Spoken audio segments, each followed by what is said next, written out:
শুভ সন্ধ্যা বন্ধুরা, কেমন আছো? কে কেমন আছো? আশা করি সবাই ভালো আছো, সুস্থ আছো।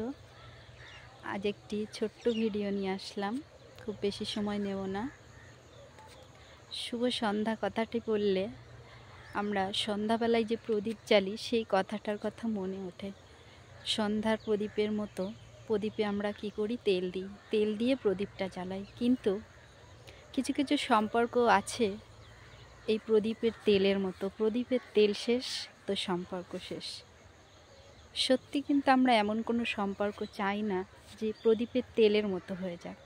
আজকের এই ফেসবুক প্ল্যাটফর্মে এসে কিন্তু আমরা সম্পর্কগুলোকে আলাদা রকমভাবে চিনছি। কত নতুন সম্পর্কের সৃষ্টি হচ্ছে, সেখানে কত নতুন দাদা ভাই দিদি ভাইদের সাথে পরিচিত হচ্ছে আমরা প্রত্যেক দিন।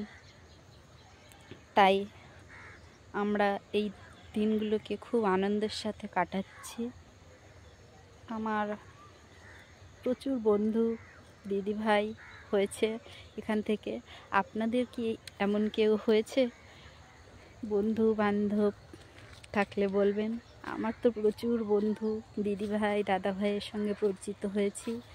সবাই প্রচুর এগিয়ে যাওয়ার জন্য অনেকটা সাহস দেয়, অনেক পরামর্শ দেয়। তাদের পরামর্শ নিয়ে আমি এগিয়ে চলছি।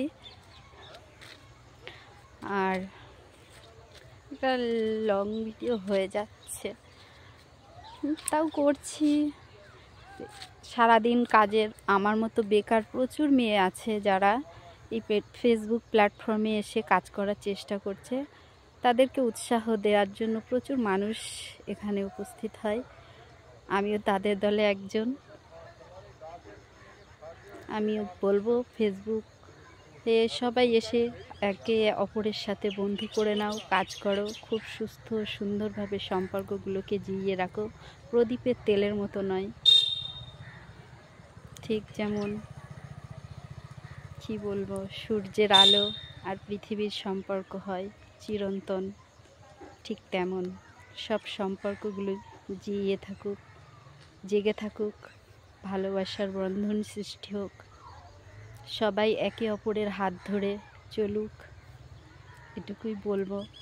সবাই ভালো থেকো, সুস্থ থেকো।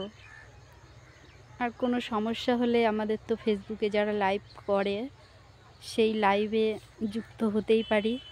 আমি তো অনেক কিছু শিখেছি লাইভে যুক্ত হয়ে। লাইভ থেকে অনেক বন্ধুবান্ধব পাওয়া যায়। আপনারাও চেষ্টা করবেন লাইভ থেকে কিছু শেখার, পারবেন। আস্তে আস্তে চেষ্টা করুন, সবাই পারবে। আমি তো অনেক কিছুই শিখছি।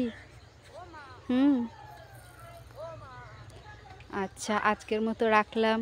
শুভ সন্ধ্যা। সবাই ভালো থাকবেন, সুস্থ থাকবেন।